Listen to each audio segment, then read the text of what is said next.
The space station floated like a silver jewel against the swirling orange clouds of the gas giant below.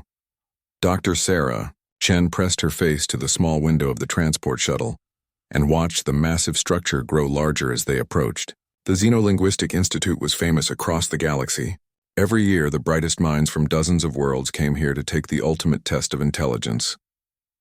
Sarah pulled her old leather bag closer to her chest. Inside was everything she owned that mattered: her notebooks, her pens, and a few books from Earth. The other passengers on the shuttle barely looked at her. A tall, blue-skinned Zephyrian sat perfectly still in meditation.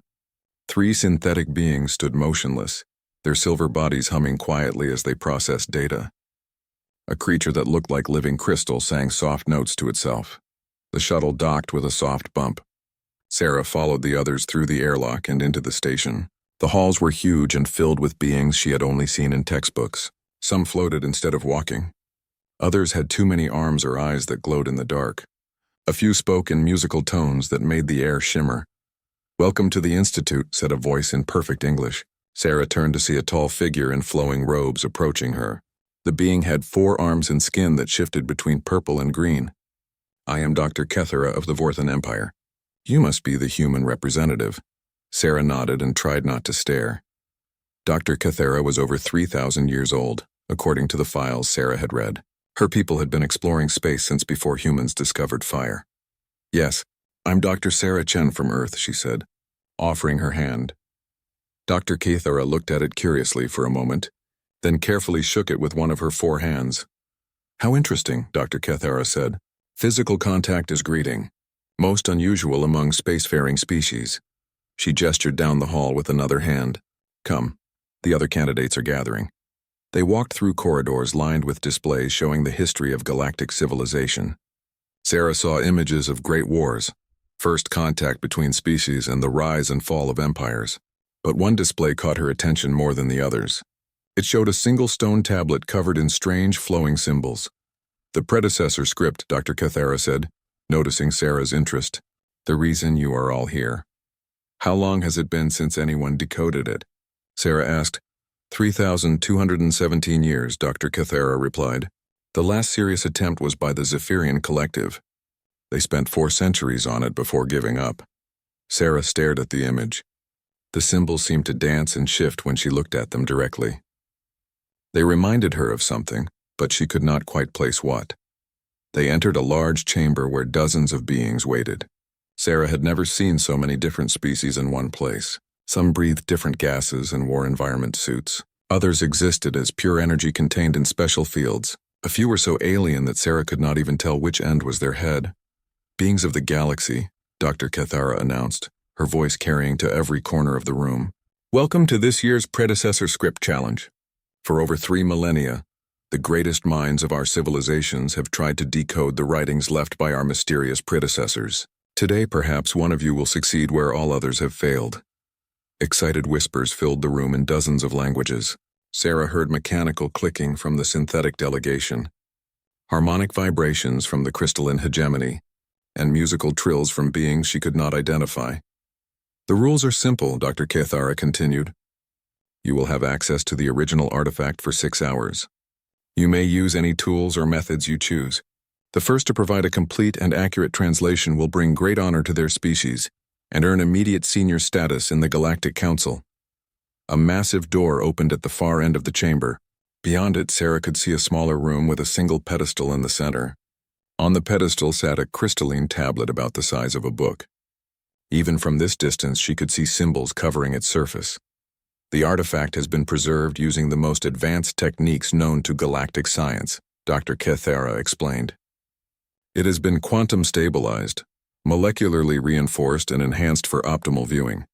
Every symbol has been cleaned and clarified for your examination." The candidates began moving toward the chamber in small groups. Sarah found herself walking beside a Zephyrian who towered over her. The being's skin was pale blue and seemed to glow faintly in the station's light. "I am Scholar Vexthal of the 9th Meditation Circle," the being said without, looking down at Sarah. "My people have studied this tablet longer than your species has existed. What makes you think a human child could succeed where we have failed?" Sarah felt her cheeks grow warm, but she kept her voice calm. Maybe fresh eyes will see something that experienced ones missed. Scholar Vexthal made a sound that might have been laughter. Fresh eyes, yes. Primitive eyes would be more accurate. Your people have barely learned to write, and already you think you can read the words of gods. Before Sarah could respond, they entered the test chamber. The tablet sat under bright lights that made the crystal surface sparkle like diamonds. The symbols carved into it seemed to move and flow like water, creating patterns that hurt to look at directly. Around the room, the other candidates immediately began setting up their equipment. The synthetics connected cables to quantum computers that hummed with power. The Zephyrians arranged meditation crystals in complex patterns.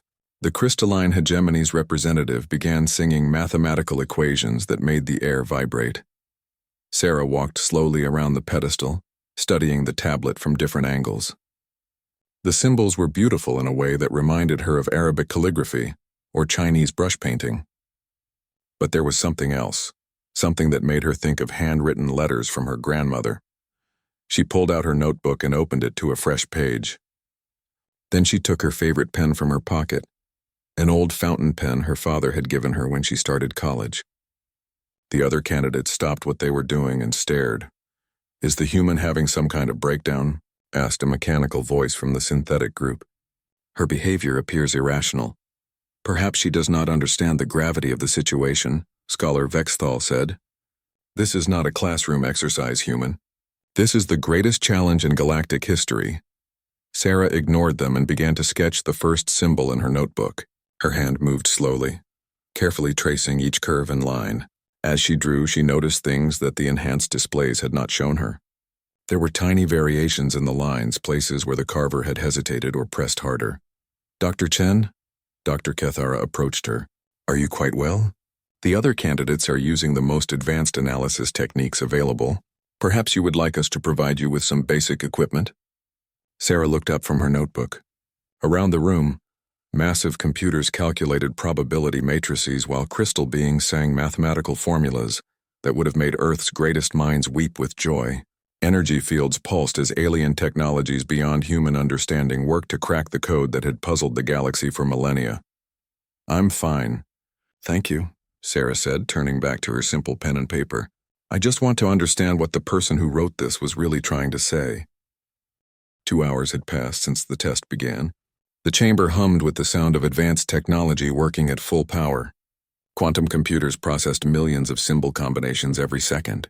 Crystalline beings sang complex mathematical songs that made the air itself calculate probabilities. Energy fields pulsed as they scanned the tablet at frequencies beyond human perception. Sarah sat cross-legged on the floor beside the pedestal, her notebook balanced on her knee. She had filled 20 pages with careful drawings of the symbols, each one sketched by hand with her old fountain pen. The other candidates had stopped even pretending to ignore her. Some watched openly, their faces showing confusion and growing irritation. "This is absurd," Scholar Vexthal declared, his voice carrying across the chamber. "The human sits there playing with primitive tools while we employ the greatest analytical power in galactic history.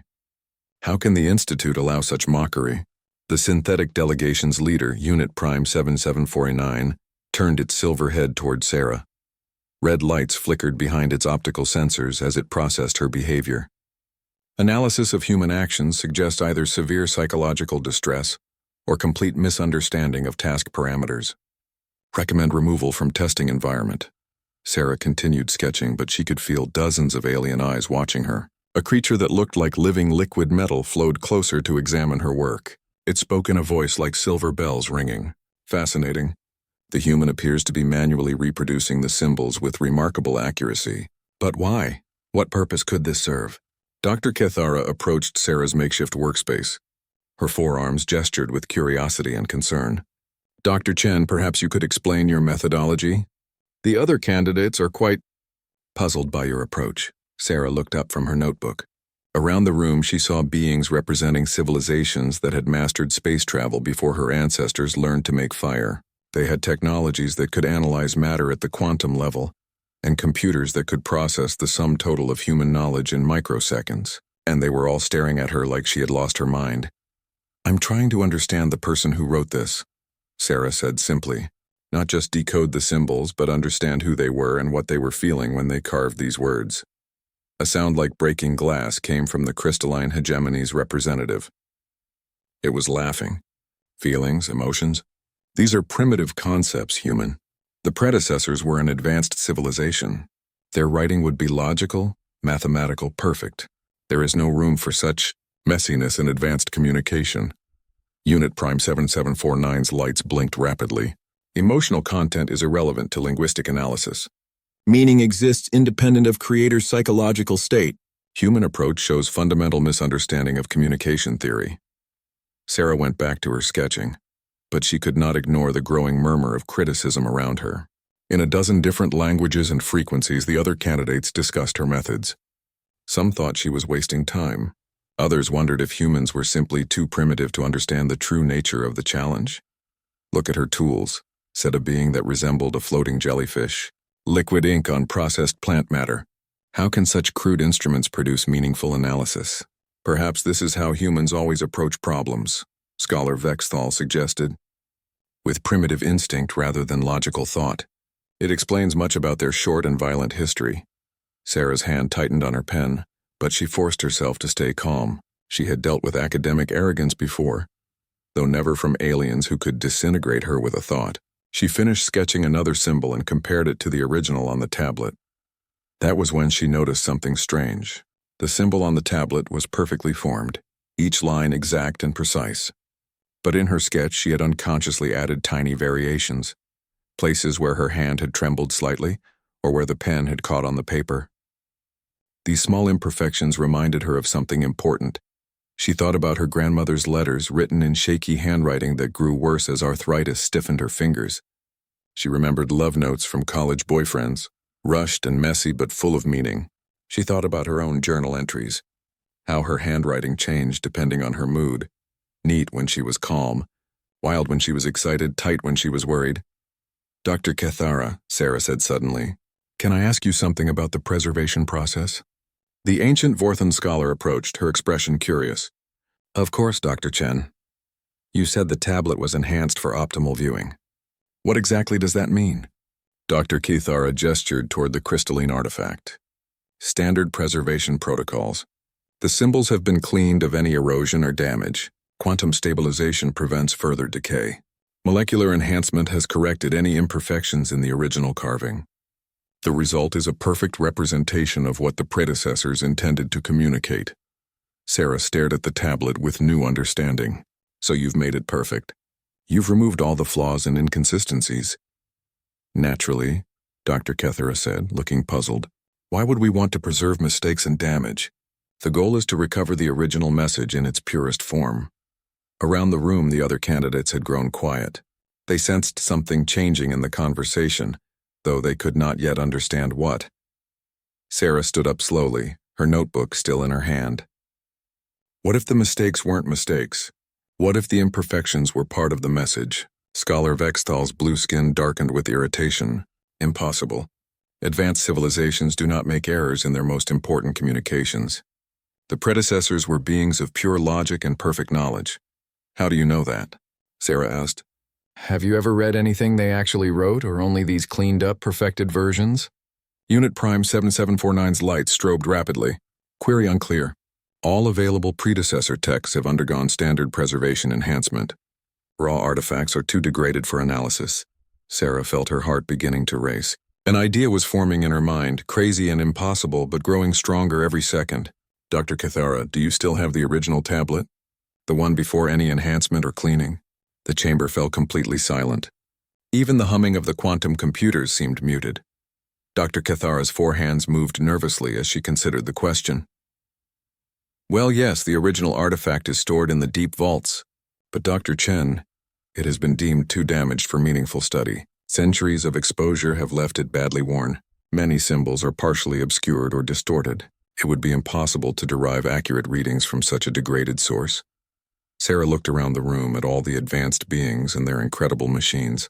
They had spent thousands of years trying to decode a message that had been scrubbed clean of everything that might make it human. They had turned someone's heartfelt communication into a mathematical puzzle and then wondered why it could not be solved. "What if impossible is exactly what we need?" Sarah said. "What if the answer isn't in the perfect version, but in all those imperfections you cleaned away. The silence stretched longer. Finally, the liquid metal creature spoke in its bell-like voice. The human suggests examining degraded source material. This violates all established protocols for linguistic analysis. Protocols established by civilizations that have been failing at this for 3,000 years, Sarah pointed out. Maybe it's time to try something different. Dr. Cathara was quiet for a long moment, her ancient eyes studying Sarah's face. Around the room, alien technology continued its relentless analysis of the perfect enhanced tablet. And somewhere deep in the station's vaults, the real message waited in all its flawed, damaged, wonderfully imperfect humanity. Dr. Cathara stood perfectly still for nearly a minute, her forearms folded as she considered Sarah's request. Around the chamber, the other candidates had stopped their work entirely. Quantum computers hummed idle calculations while their operators watched the strange conversation between the ancient Vorthon scholar and the young human.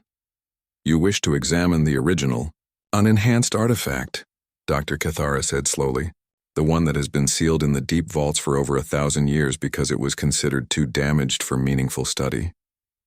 Yes, Sarah said, clutching her notebook tighter. I think the damage might be the key. Scholar Vexthal's blue skin had turned almost purple with indignation. This is madness.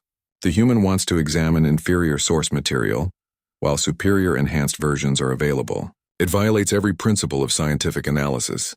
Unit Prime 7749's lights flashed in rapid sequences. Concur with Zephyrian assessment. Degraded data leads to degraded conclusions. Request human be removed from testing environment for psychological evaluation. But something in Dr. Cathara's expression had changed. Her ancient eyes, which had seen the rise and fall of entire civilizations, held a spark of something that might have been curiosity, or perhaps hope. Explain your reasoning, Dr. Chen, she said quietly. Sarah took a deep breath. The weight of dozens of alien stares pressed down on her, but she forced herself to speak clearly. Every one of your civilizations has spent thousands of years perfecting communication. You've made it clean, efficient, logical, but what if the predecessors were more like humans? What if their writing was messy and emotional and imperfect? Preposterous, declared a being that looked like a walking tree. Advanced civilizations transcend such primitive limitations. Perfect beings create perfect communications, do they? Sarah asked. She opened her notebook and showed them her sketches. Look at these symbols I drew. Every one is slightly different from the enhanced version on the tablet. My hand shook a little here, I pressed too hard there, the pen skipped in this spot. If someone found this notebook in 1,000 years and enhanced it to remove all those flaws, would they really have my original message? The liquid metal creature flowed closer to examine her drawings. Interesting hypothesis. But surely accidental variations cannot carry meaningful information. Sarah thought about her grandmother's letters again, how the handwriting revealed mood and health and personality. What if they're not accidental? What if the way someone writes is part of what they're trying to say? Dr. Cathara was quiet for another long moment. When she spoke, her voice carried the weight of millennia. In 3,000 years, no one has thought to question our enhancement protocols. We have always assumed that perfection was superior to authenticity. Because perfect civilizations make perfect assumptions, Sarah said gently. But maybe the predecessors weren't perfect. Maybe they were just people, trying to leave a message for whoever came after them. The chamber erupted in protests. Scholar Vexthal's voice rose above the others. The predecessors ruled half the galaxy. Their technology was beyond anything we have achieved. They could not have been people. Why not? Sarah asked. Every civilization started somewhere. Even yours had to begin with beings who made mistakes and felt emotions and wrote messy, imperfect messages to each other. Unit Prime 7749's lights strobed frantically.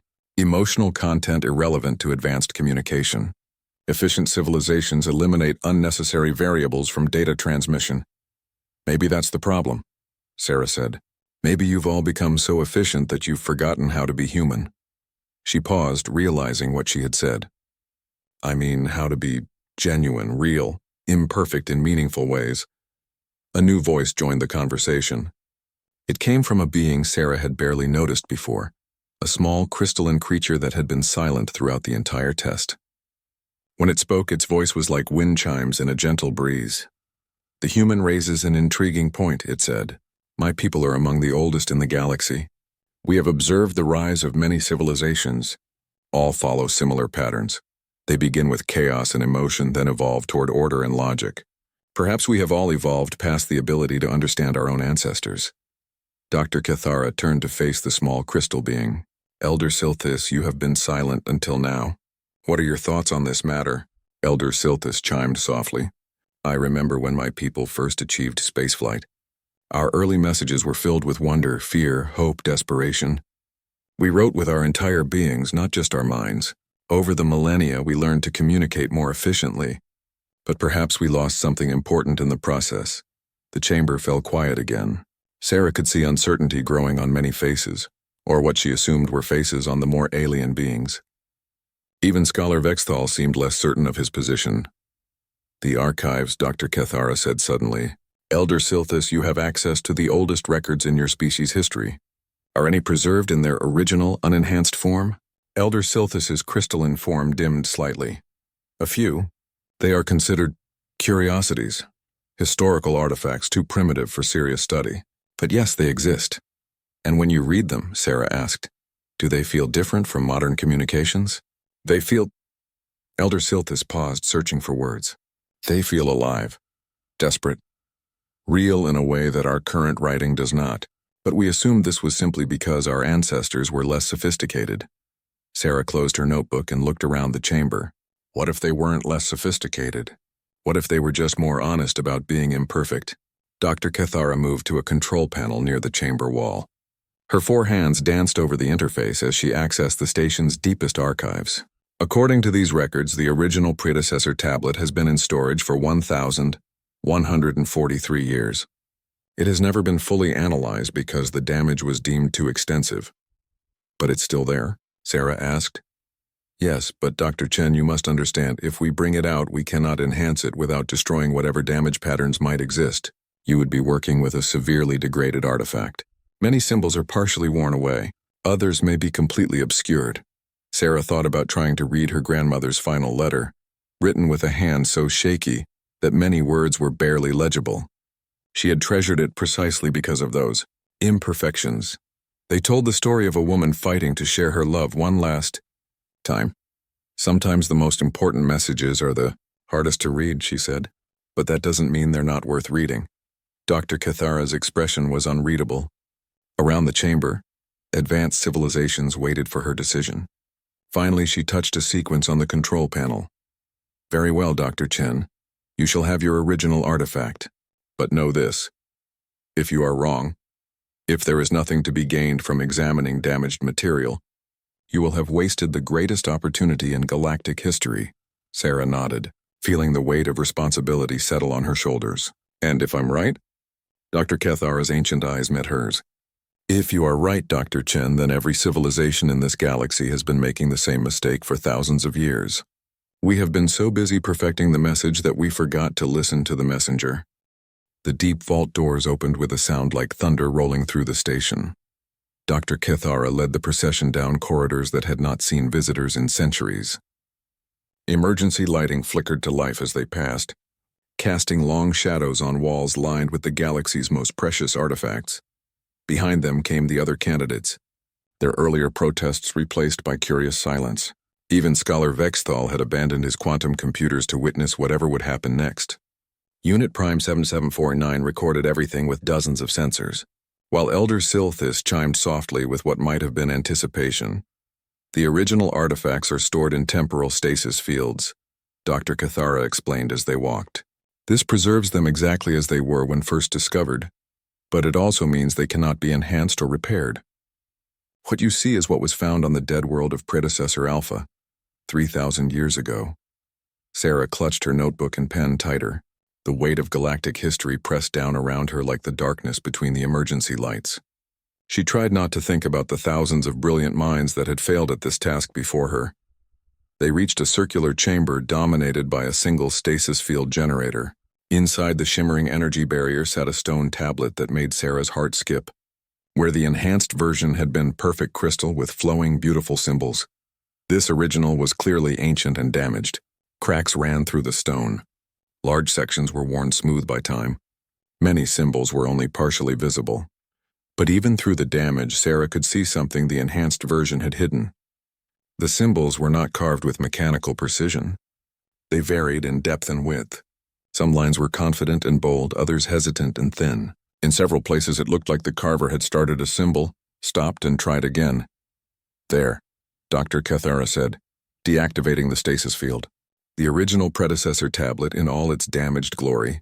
Are you certain you wish to proceed, Dr. Chen? Sarah approached the ancient stone slowly. Up close she could see even more details. Tiny scratches where the carving tool had slipped. Places where the stone had been polished smooth by nervous hands. Most importantly, she could see the rhythm and flow of the writing, how it started neat and careful at the top, then became more urgent and emotional as it progressed down the tablet. It's beautiful, she whispered. Scholar Vexthal's blue skin rippled with confusion. Beautiful? Dr. Chen, it is barely legible. Half the symbols are damaged beyond recognition. But Sarah was already pulling out her notebook, comparing her sketches of the enhanced symbols to their original counterparts. The differences were staggering. Where the enhancement process had created perfect uniform lines, the original showed the hand of someone who was afraid, excited, desperate to communicate. Look at this symbol here, she said, pointing to a mark near the top of the tablet. In the enhanced version, it's a perfect geometric pattern. But in the original, you can see where the carver hesitated, made a mistake, then corrected it. And here, she moved to another symbol. The enhanced version shows clean, flowing lines. But originally, they were carved in short, nervous strokes. Elder Silthus flowed closer, its crystalline form reflecting the tablet's surface. You suggest that the manner of creation carries meaning beyond the symbols themselves? Exactly, Sarah said, beginning to sketch the original symbols in her notebook. This isn't just writing. It's a person trying to communicate under stress. Look at how the symbols get less careful as you move down the tablet. The carver was running out of time. Unit Prime 7749's lights blinked rapidly as it processed this information. Emotional state of creator irrelevant to content analysis. Data remains constant regardless of psychological variables. Does it? Sarah asked, not looking up from her sketching. When you read a message that says I'm fine, typed normally versus I'm fine in all capitals, do they mean the same thing? The synthetic paused, its lights going dark for several seconds. Processing. Context suggests different emotional content despite identical literal meaning. Sarah continued drawing, but now she was doing something different. Instead of just copying the symbols, she was paying attention to the pressure and rhythm of the original carving. Where the lines were deep, she pressed hard with her pen. Where they were light and hesitant, she sketched gently. As she worked, something began to emerge from the damaged stone that had been invisible in the perfect enhanced version. The symbols were not just words, they were emotions made visible. Fear in the trembling lines, urgency in the deep rushed cuts, hope in the careful finishing touches on important symbols. Dr. Chen, Dr. Cathara said quietly. What are you seeing? Sarah looked up from her notebook, her eyes bright with excitement. It's not just what they wrote. It's how they wrote it. This person was scared. Really scared. They were trying to leave a message for whoever found it, but they didn't have much time. She pointed to a section near the bottom of the tablet, where the symbols became increasingly erratic. Look at this part. The carving gets deeper and more desperate. They were rushing, trying to get the most important information down before whatever was coming reached them. The chamber fell silent except for the soft humming of the station's life support systems. Around her, representatives of the galaxy's most advanced civilizations stared at a human woman reading emotions in 3,000-year-old stone. But can you translate it? Scholar Vexthal asked. Emotional content may be fascinating, but without meaning it is merely primitive empathy. Sarah turned back to her notebook and began writing. Her pen moved quickly as she combined her understanding of the symbols with her insight into the emotional state of their creator. The message that emerged was unlike anything the galaxy had expected. They're coordinates, she said suddenly, but not just spatial coordinates. They're temporal ones too, and there's a warning. She looked up at the gathered beings. They knew something was coming, something that would destroy them. And they were trying to tell us when and where it would strike next. Dr. Cathara's forearms moved with sudden urgency. What kind of warning? What did they see coming? Sarah's hands shook as she continued translating. The emotional weight of the message was almost overwhelming. She could feel the terror and desperation of the person who had carved these words with their last breath. A darkness between the stars. She read from her notes, something that devours worlds and leaves only silence. They saw it coming for their civilization, and they knew it would come for others too. They were trying to save us. The words hung in the air like a physical weight. Elder Silthus's crystalline form pulsed with dim light. Unit Prime 7749 sensors swept the chamber as if expecting immediate attack. Scholar Vexthal's blue skin had gone pale. "The coordinates," Dr. Kethera said urgently. "Where do they point?" Sarah looked down at her notebook, then up at the assembled representatives of galactic civilization. "They point to our current location in space. And the time?" She swallowed hard. "The time is now. Whatever destroyed the predecessors, it's supposed to arrive here within the next few months." The chamber erupted in chaos as beings began communicating rapidly in their native languages.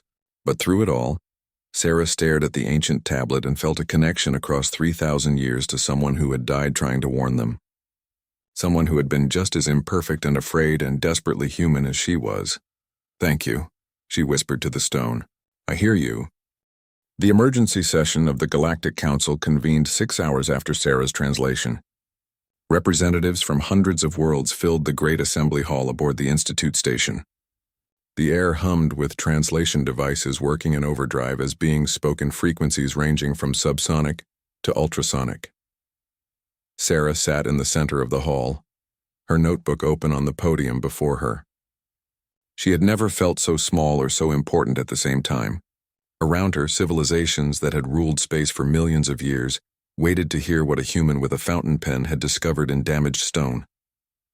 Dr. Kethera stood at the main podium, her forearms gesturing as she addressed the assembly. "Fellow beings of the galaxy, what we have learned today changes everything we thought we knew about the predecessors and about ourselves." A holographic display showed Sarah's translation floating above the assembly. The coordinates glowed red against the star charts, pointing to their current location with terrifying precision. "The threat described in the predecessor message," Dr. Kethera continued, "appears to be something they called the Void Swarm.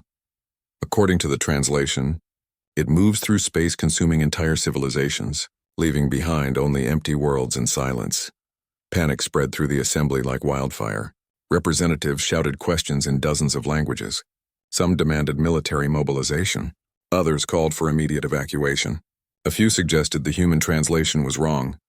"Order!" Dr. Kethera called, her voice carrying above the chaos. "Dr. Chen, please explain how you arrived at this translation." Sarah stood slowly, her legs shaking. She had given presentations before, but never to an audience that could destroy solar systems with a thought. The key was understanding that the predecessors weren't perfect beings creating perfect messages. They were people, just like us, trying to communicate under terrible stress. She activated a display showing the enhanced tablet next to the original. For 3,000 years, everyone has been trying to decode the enhanced version. But the enhancement process removed the most important part of the message: the emotion, the fear, the humanity.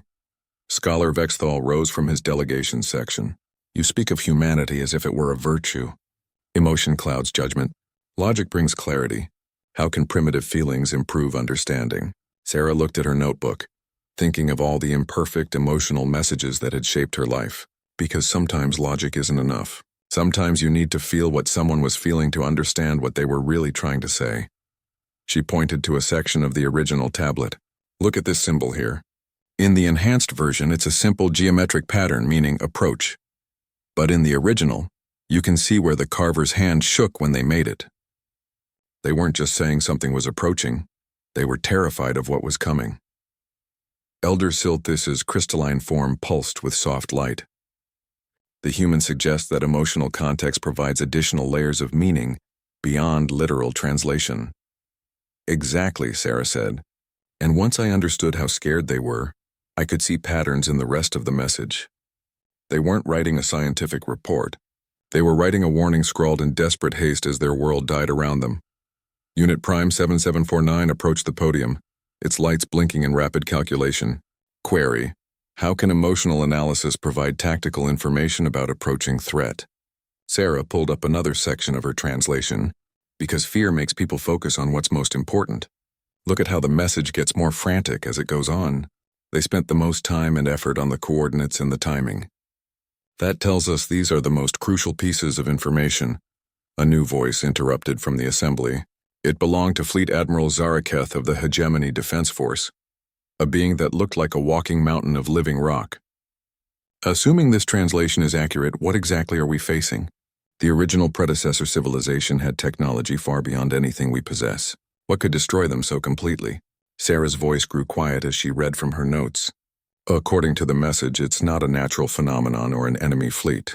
It's something that feeds on consciousness itself.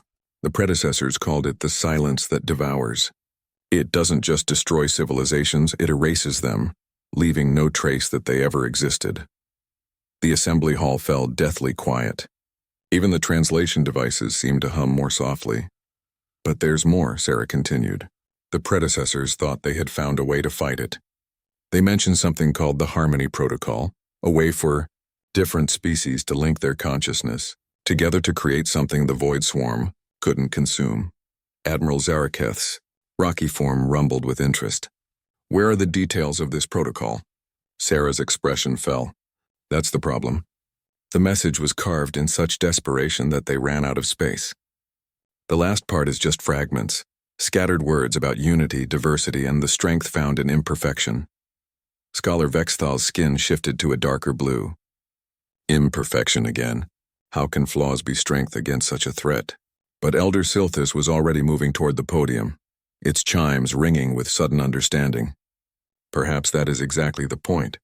We have all spent millennia perfecting ourselves, becoming more logical, more efficient, more similar to each other. What if our diversity and our flaws are what make us strong? Dr. Kithara's ancient eyes brightened. The predecessors ruled half the galaxy, but they were apparently a single unified species. When the Void Swarm came, it found them easy to consume because they all thought alike. Sarah nodded excitedly. But look at this assembly. We have beings of energy, beings of crystal, beings of metal and flesh and thought itself.